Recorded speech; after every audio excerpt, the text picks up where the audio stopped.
अस्मत्गुरुसमारम्भां यतिशेखरमध्यमां लक्ष्मीवल्लभपर्यन्तां वन्दे गुरुपरम्पराम् ஆழ்வார்கள் வாழி அருளிச் செயல் வாழி தாழ்வாதுமில் குறவர்தாம் வாழி ஏழ்வாறுமுய்ய அவர்கள் உரைத்தவர்கள் தாம் வாழி செய்யமறை தன்னுடனே சேர்ந்து. வடநாட்டு திருப்பதிகளையெல்லாம் அனுபவித்திருக்கின்ற முறையிலே திருமங்கை ஆழ்வார் வடநாட்டிலே கடைசி திவ்ய தேசமாக திருவேங்கடமலையை அனுபவிக்கின்றார். தமிழ்நாட்டின் வடக்கெல்லையாக இருக்கக்கூடிய அந்த திருவேங்கடமலையிலே எழுந்தருளி இருக்கிறவன்.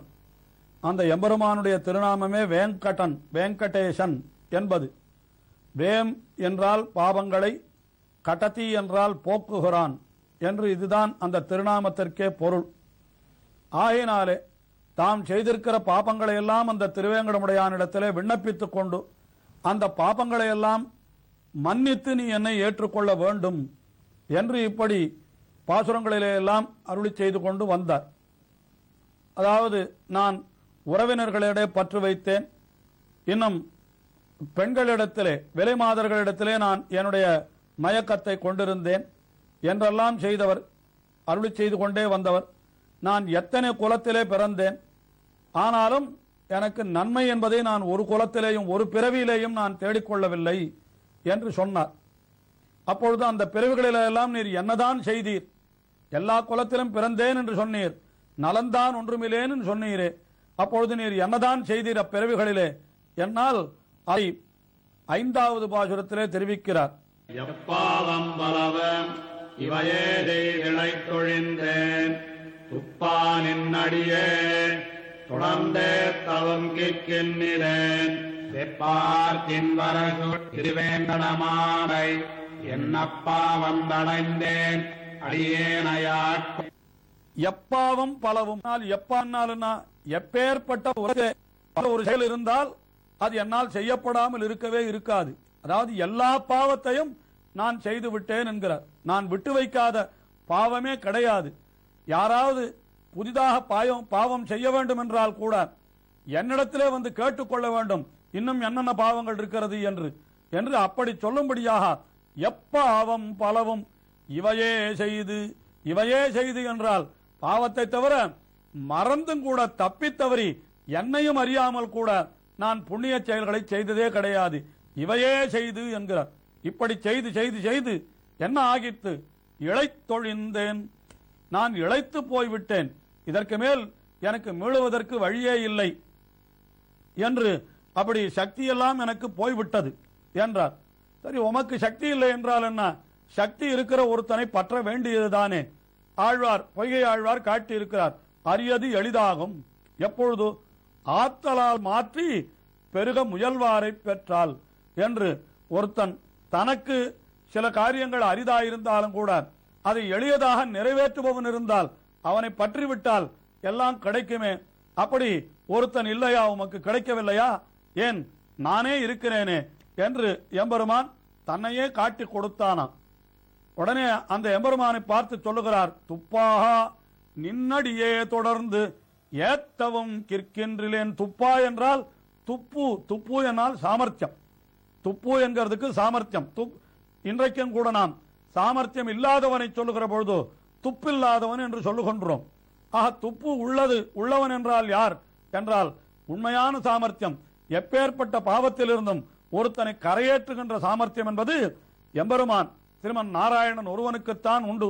ஆயினாலே அவனை துப்பனை என்று இவரே மேலே துரங்கம்பட தோன்றிய என்று இவரெல்லாம் பாசுரங்களை எல்லாம் அருளி செய்கின்ற பொழுது அந்த எம்பெருமானை துப்பன் என்று தெரிவிக்கின்றார்.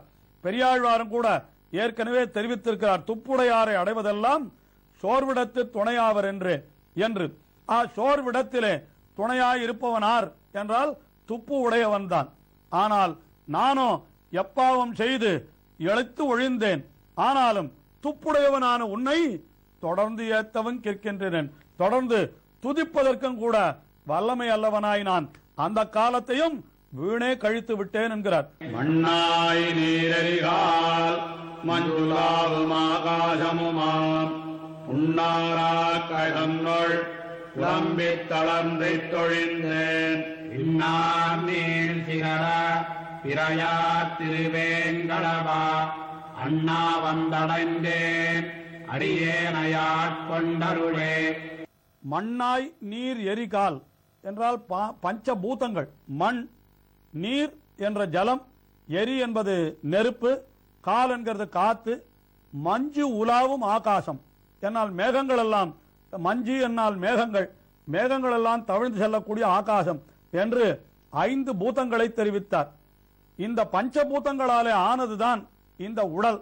ஆகினாலே இதை புன்னார் ஆக்கை என்றார். ஆக இந்த ஆக்கை இந்த சரீரத்திலே நாம் சென்று சேர்ந்து விட்டோமானால் அதற்கு பிறகு இப்படிப்பட்ட பாவங்கள் எல்லாம் நமக்கு வந்துதான் சேரும். அதை தவிர்க்க நம்மால் முடியவே முடியாது என்பது போல மண்ணாய் நீரெருகால் மஞ்சுளாவும் ஆகாசமுமாம் ஆக்கை என்று தெரிவித்தவர். மேலே அந்த சரீரம் ஆக்கை, அந்த உடலுக்கு மற்றொரு விஷயம் சொன்னார். புன்னாராக்கை என்றால், புன்னாராக்கை என்னால் புண்கள் மலிர்ந்திருக்கும்படியான, புண்களே பெருகி இருக்கும்படியான உடல் என்றார். நாம் எல்லோரும் என்ன நினைத்திருக்கிறோம்?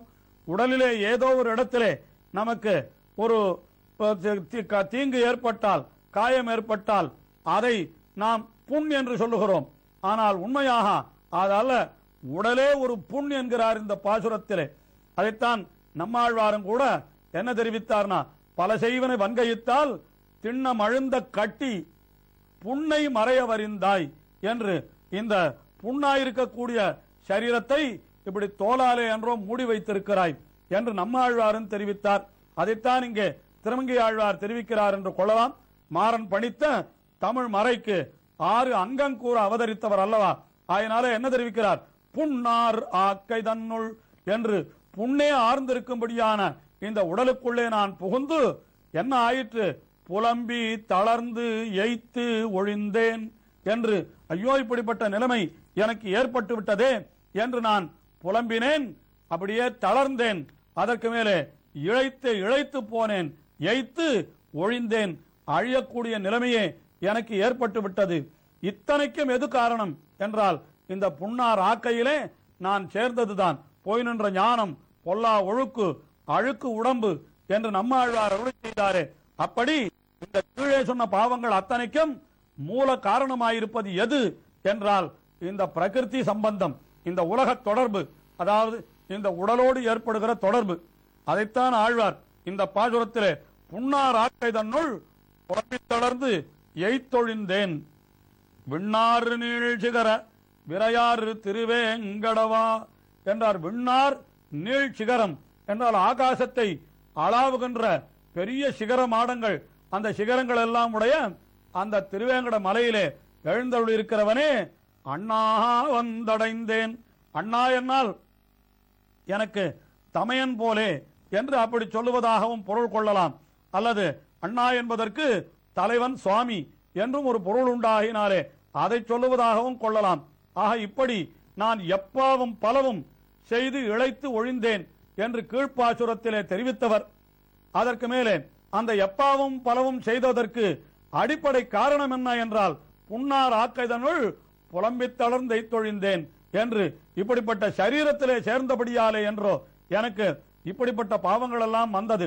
ஆகையினாலே எம்பெருமானே நீ என்ன செய்ய வேண்டும்? என்னுடைய பாவங்களை எல்லாம் போக்கி என்னை நீ ஏற்றுக்கொள்வதாயிருந்தால் என்னுடைய இந்த சரீரத்தையும் போக்கி நீ என்னை ஏற்றுக்கொண்டுள்ள வேண்டும். அண்ணா, நீ இருக்கிற இடம் தேடிக்கொண்டு நீ இருக்கிற இடத்திற்கு நான் வந்தடைந்தேன். அடியேனை ஆட்கொண்டருளே, அடியேனை ஆட்கொண்டு அடியேனுக்கு கைங்கரியத்தை தந்தருள வேண்டும், அடியேனுக்கு மீளா உலகமான அந்த மோட்சத்தை தந்தருள வேண்டும் என்று அந்த எம்பெருமானுடைய திருவடிகளிலே விழுந்து ஆழ்வார் கதறுகிறார். ஆஹா, இந்த பஞ்சபூதங்களாலே ஆன இந்த உடல் தான் நம்ம என்ன செய்கிறது என்றால் எல்லா விஷயங்களிலேயும் நம்மை இழுத்து தள்ளுகிறது. நாம் எம்பெருமானையே பார்க்க வேண்டும், எம்பெருமானை பற்றியே கேட்க வேண்டும், எம்பெருமானுடைய சரித்திரங்களையே காதால் கேட்க வேண்டும், அவனுடைய புகழையே வாயால் பாட வேண்டும் என்று இப்படி நமக்கு ஐம்புலன்கள் கொடுக்கப்பட்டிருந்தாலும் கூட கண் எதையோ விரும்புகிறது, காது எதையோ விரும்புகிறது, நாக்கு வேறு எதையோ உண்ண வேண்டும் என்று விரும்புகிறது என்று இப்படி நம்மை வேறு வழியிலே அந்த இந்திரியங்கள் இழுத்து சென்று விடுகின்றன. இப்படி இழுத்து செல்வதற்கு அது காரணம் என்னன்னு கேட்டா இவையெல்லாம் பஞ்சபூதங்களாலே ஆன அப்படிப்பட்ட சரீரம் என்றோ ஆகினாலே நமக்கு இப்படித்தான் நிலைமைகள் ஏற்படும். ஆனால் அந்த நிலைமையெல்லாம் அறுத்து அந்த நிலைமையெல்லாம் தவிர்த்து தம்மை ஆட்கொண்டருள வேண்டும் என்று இந்த பாசுரத்திலே திருமங்கை ஆழ்வார் திருவேங்கடமுடையானை பிரார்த்தித்துக் கொண்டார். அவருடைய பிரார்த்தனை இன்னமும் தொடர்கிறது. தொடர்ந்து அனுபவிப்போம். திருமங்கை ஆழ்வார் திருவடிகளே சரணம்.